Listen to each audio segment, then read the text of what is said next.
up, freak bitches, wherever you may be, however you may be listening. Thank you for giving us a few minutes of your time. Joined again by my good friend, Mr. Aaron Glacier. What's up, buddy? Oh, just watching movies and living life. Back to do the second of the eventual trilogy of the Bill and Ted films. We are talking today about Bill and Ted's Bogus Journey. The world of our distant future is a veritable utopia thanks to the lyrics of two simple-minded 20th century rock and rollers, Bill S. Preston Esquire and Ted Theodore Logan. However, a would-be conqueror threatens to throw history off track by sending most non-heinous evil robots, Bill and Ted's, back to kill their good counterparts. Finding themselves dead, the boys must outwit the Grim Reaper and traverse heaven and hell to return to the land of the living, rescue their babes, and have a most triumphant concert at the all-important Battle of the Bands. Released on July 19th, 1991, the film made $38 million against a $20 million budget, but like most sequels, fell short of the critical acclaim of the original. The film currently holds a score of 54% on Rotten Tomatoes, well below the 80% of the original film. Returning from the original film, cast members Keanu Reeves, Alex Winter, George Carlin, Hal Landon Jr., and Amy Stock. Added to this film are William Sadler, Joss Ackland, Pam Grier, and that was it. So of all the important people that are in the movie.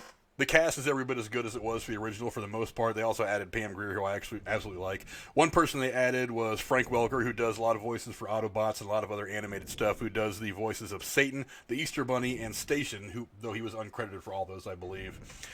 So give me your initial thoughts on the movie. I love this movie. It's every bit of what you want to look for in a sequel. Not a reboot or anything like that, but like a true-to-name sequel. They took the premise of the original movie and they changed it enough to where it doesn't feel like it's watching the same thing. And we don't even see time travel in it. There's time travel in it, but it's very scarce. Where instead of hopping through time and having hijinks with historical figures like that, I mean, half the fucking cast isn't even human. Isn't even alive, technically. We're going to heaven. We're going to hell. This is every bit the sequel it needed to be. You mentioned earlier that, the Rotten Tomatoes score. Did we cover that already? I think we did. The Rotten Tomatoes scores, I never really trust those. Because you know who controls those Rotten Tomatoes scores? Average people. And average people are fucking stupid. It's my personal opinion. So this 80% that the original got versus the 54% that the sequel got, I will say I do like the Excellent Adventure better than Bogus Journey, but they're not far enough different to me to have that difference in a critical rating. Do you know what I mean? That's what I hate Rotten Tomatoes for that factor. Well, the score to watch in the Rotten Tomatoes is the audience one, not the critics one. Right. So watch the audience one. If the audience likes it, that's when I'm usually a little more confident in the movie. But I don't generally listen to critics, either small-time critics like you and I or big critics, because they never know what movie I'm going to like. True. One of the things I did like about the movie is that instead of just doing the time travel trope over again, they gave it that spiritual element. And instead of just going around in time and finding more historical figures, they actually deal with death. It's a little bit darker, but still very, very comedic. So I like that they did. So they gave it a bit of a different approach instead of just doing the same old thing over and over again. I think that gave it a different dynamic, which I thought was kind of fun.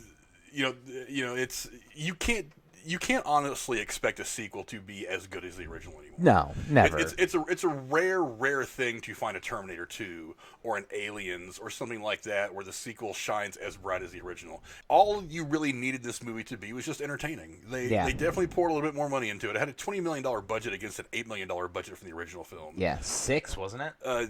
Or 6 or 8. It was something small. Even for back in the late 80s. Right. It was a pretty ridiculously small budget.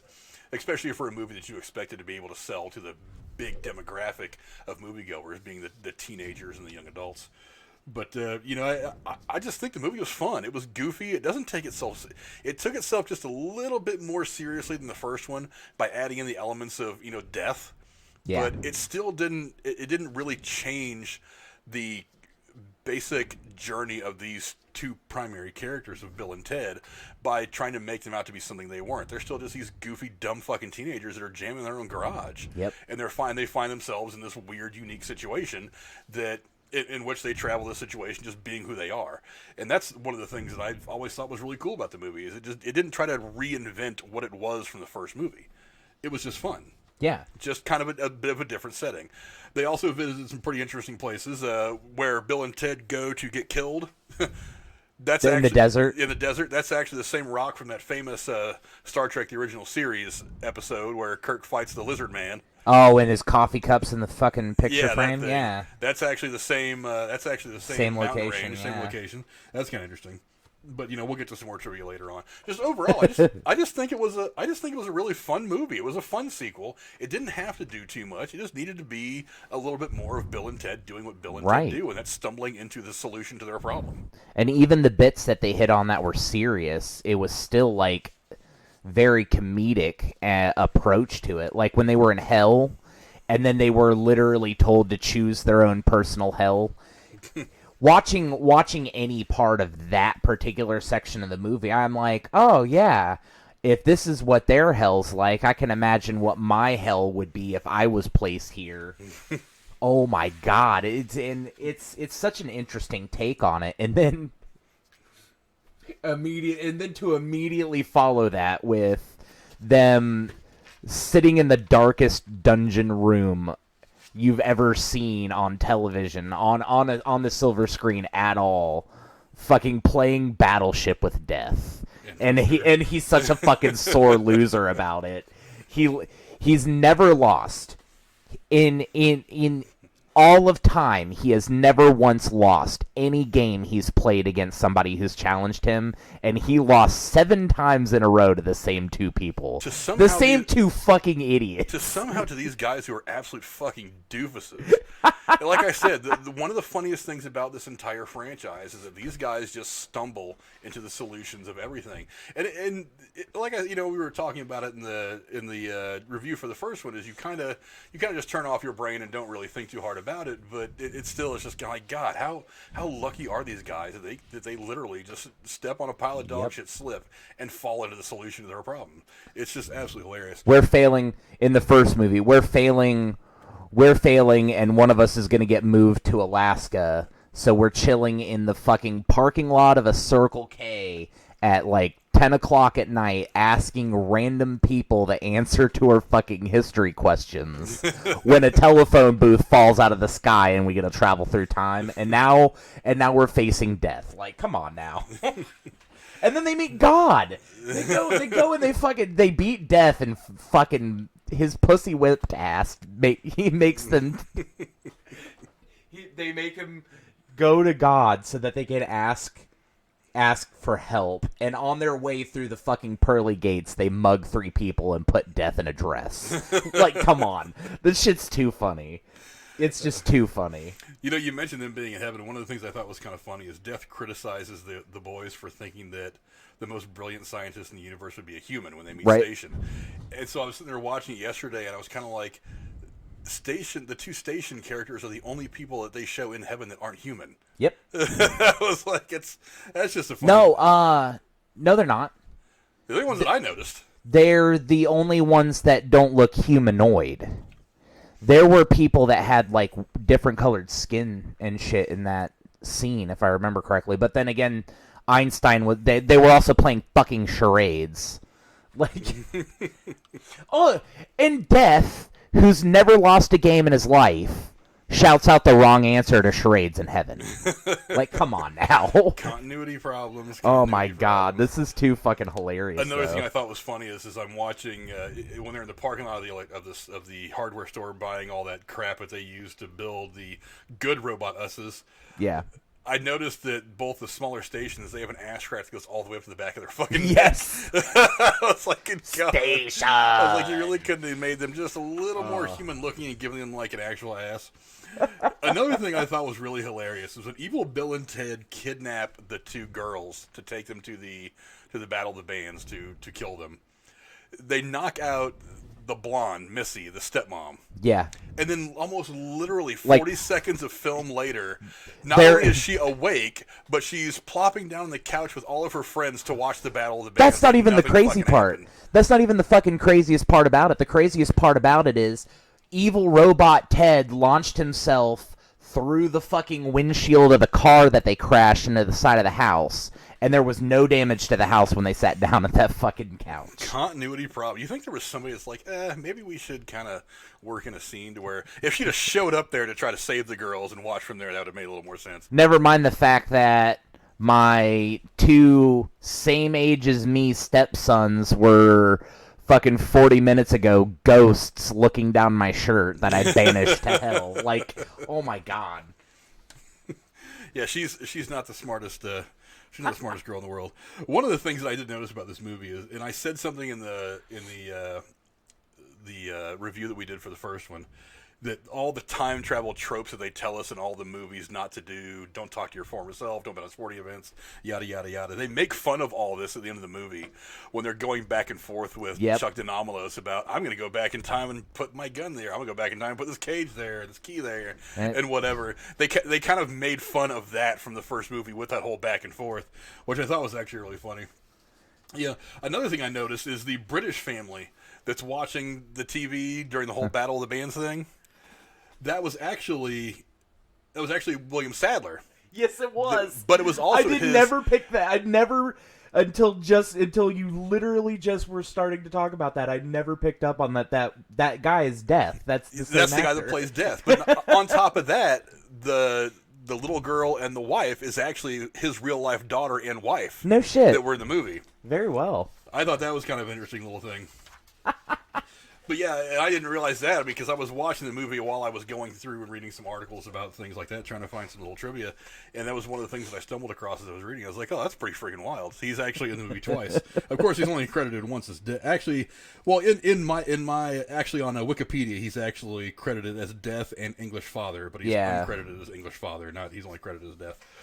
But, some of the interesting trivia about the movie that I found out doing some research is during filming, Keanu Reeves actually collapsed in his trailer and was hospitalized with an arm infection. I wonder if it was related to an injury he sustained filming or something, or if it just completely unrelated.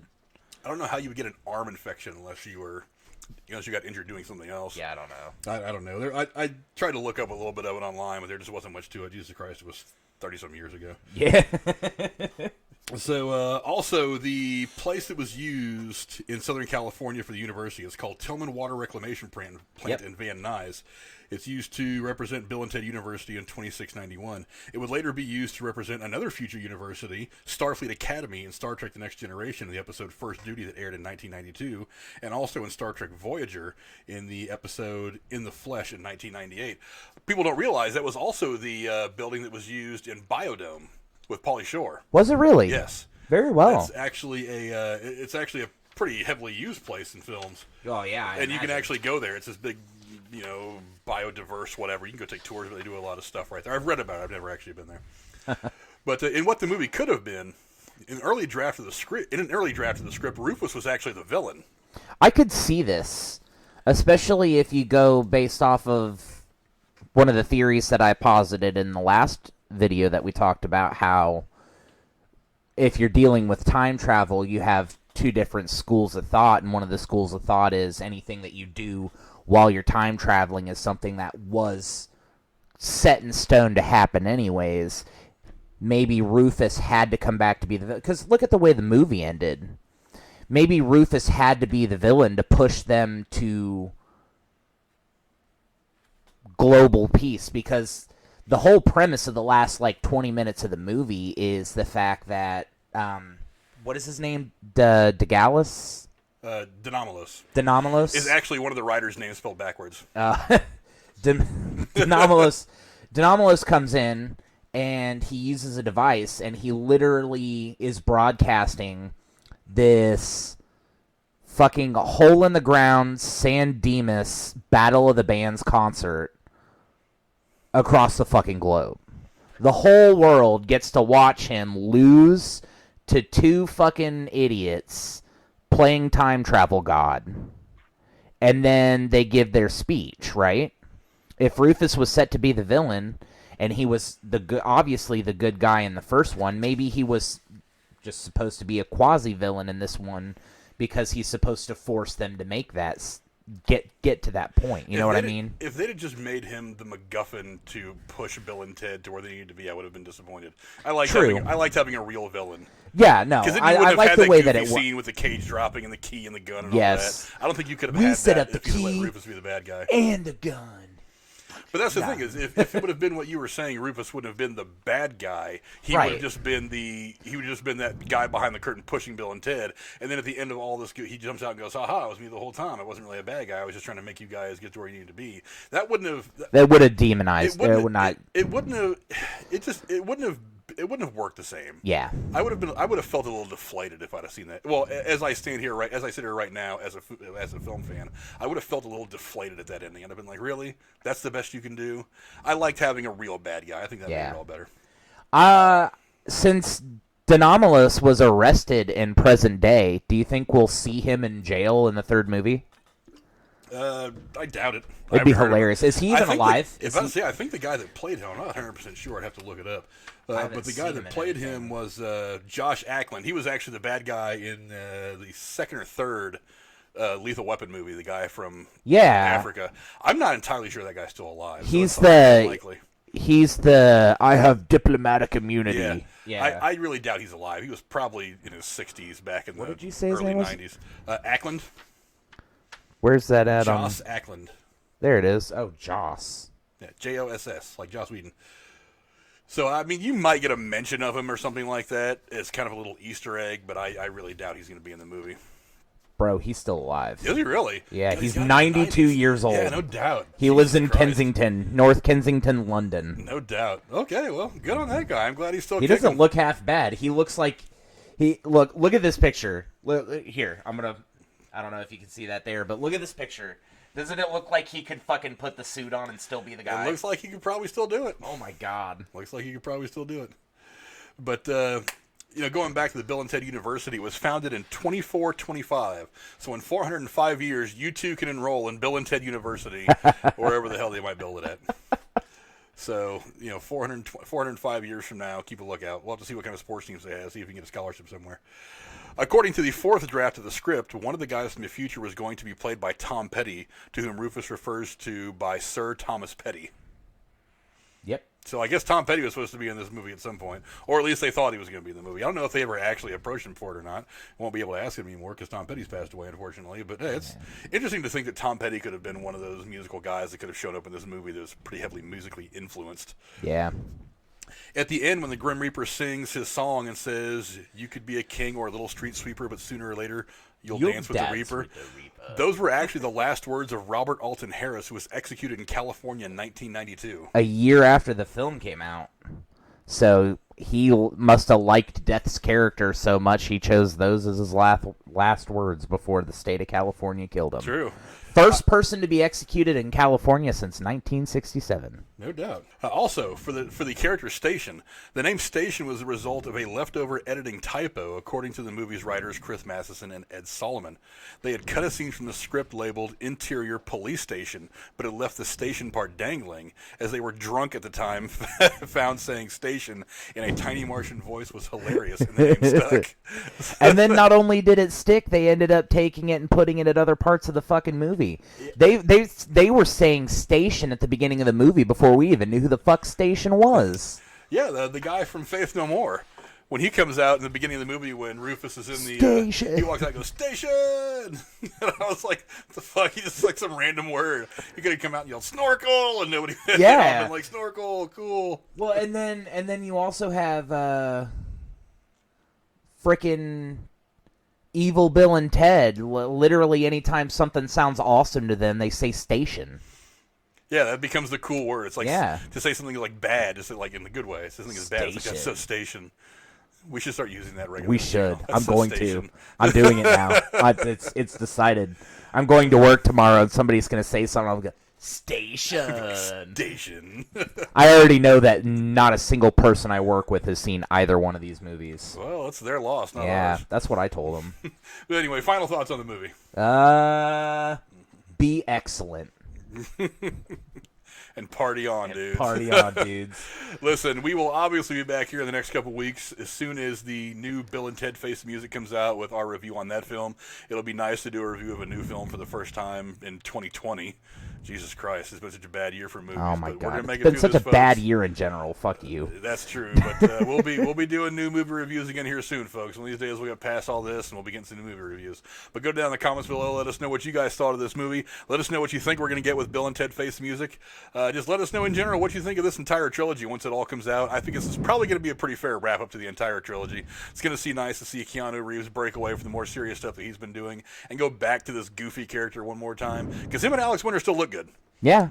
They still look like Well, they can, do. They still look like they can play these roles. They do look like they can play these roles. I'm not gonna doubt that at all. That there's no doubt that in 30 years they have aged a little bit. I've been saying for a while I thought Keanu Reeves was a fucking immortal vampire, but looking at 1992 Keanu Reeves versus 2020 Keanu Reeves, I'll admit he's aged at least a little bit. He's definitely getting grizzled. Yes. But go down in the comments below. Let us know what you guys think, and we'll see you guys later on. Bye.